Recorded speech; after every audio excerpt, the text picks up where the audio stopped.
Why are we so afraid of dying? It is 1 in the morning. The room is dark, and you've been lying there over an hour. A car passes outside, and its headlights slide slowly across the ceiling, like someone walking past your door with a flashlight. And then the thought arrives, quiet, almost gentle, and it wakes you all the way up.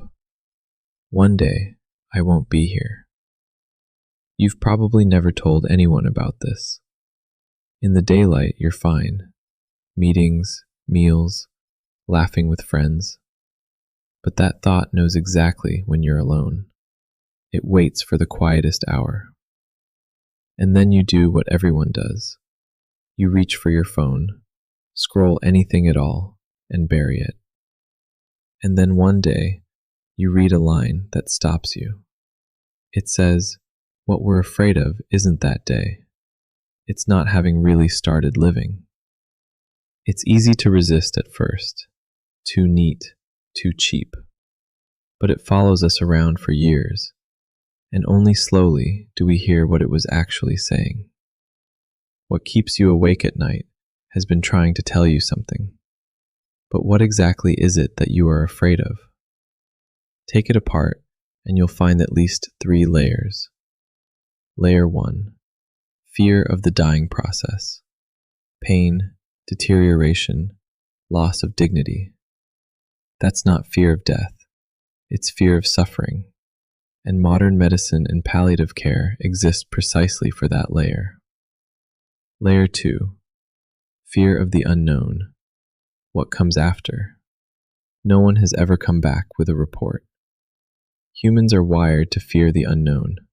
Dark rooms, unfamiliar roads. That's reasonable. Layer 3, the deepest. Fear that the I disappears. That this thinking, remembering, loving self will simply not be. That's the layer that keeps people awake. 23 centuries ago, the Greek philosopher Epicurus gave a response that still hasn't been truly refuted. He said, death is nothing to us. It sounds like avoidance, but the logic is iron. While we exist, death is not here. When death arrives, we no longer exist. You and your death will never be in the same room. The self you're afraid for, the one who experiences being dead, will never exist, because death is, by definition, the end of experience. He had a second argument, even more interesting. Philosophers call it the symmetry argument. Consider, before you were born, billions of years passed without you. Was that terrifying? Do you lie awake at night panicking about your absence from the year 3000 BC? Of course not. But that's strange. The void before birth and the void after death are the same void. Why does one leave you completely indifferent, while the other steals your sleep? Epicurus's answer: because your fear isn't about the void at all. It's about your imagination. You're picturing a version of you left behind in the dark, and feeling lonely and afraid on his behalf. But that version of you will never exist. The fear is real. The object of the fear is imaginary. That's the Western logic. The Eastern perspective offers something different, a state of mind. Laozi, in chapter 33 of the Tao Te Ching, left 6 characters that translate to, he who dies but does not perish, lives long. Dying without perishing. That is real longevity. What does that mean? The body dies. Laozi never denies reality. But the traces of a life, what you taught, whom you loved, what you made, the lives you bent toward the light, those don't stop when the heartbeat does. Laozi is redefining longevity itself. Don't measure it in years. Measure it in reach. One person lives cautiously to 90 and leaves nothing. Another dies at 33, and 2,000 years later we're still reading his words. Who lived longer?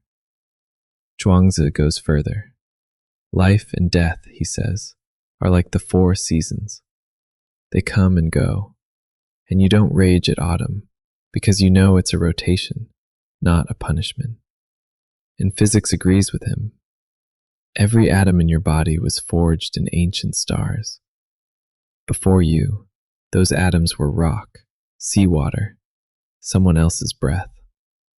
After you, they'll go on, into trees, wind, other lives.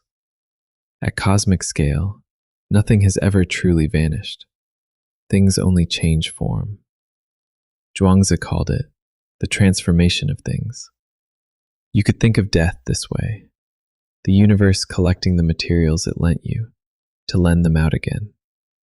In psychology, modern research offers what may be the most important sentence of the day. The intensity of death anxiety is proportional to the amount of unlived life. The more you feel you haven't truly lived, dreams postponed, truths unspoken, everything filed under someday, the more terrifying death becomes. Because for you, death isn't just an ending. It's running out of time before you ever started. People who live full, deliberate lives consistently report far less death anxiety. So what frightens you at 2 a.m. may not be death at all. It may be a voice inside reminding you, you haven't begun. And death anxiety is a master of disguise. It rarely appears under its own name. Someone keeps postponing the medical checkup because they don't want to hear news.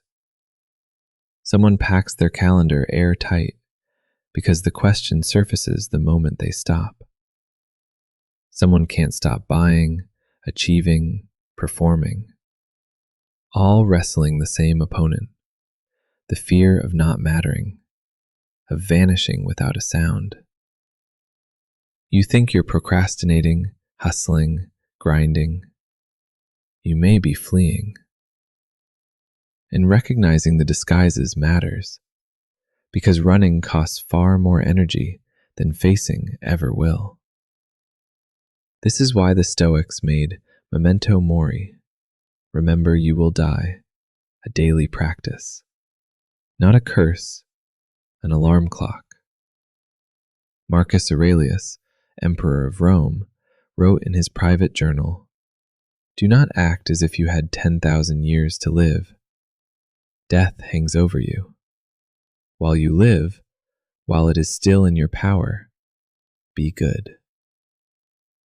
Look at what happened there. He contemplated death and arrived not at despair, but at action. So here's tonight's exercise. Take a sheet of paper and ask yourself, if I had 1 year left, what 3 things would I stop doing immediately? Write them down. Maybe it's the way you work that's burning you hollow. Maybe it's a relationship where you only drain each other. Maybe it's the 2 hours of scrolling that swallow every evening. Now look at those 3 lines and ask the second question.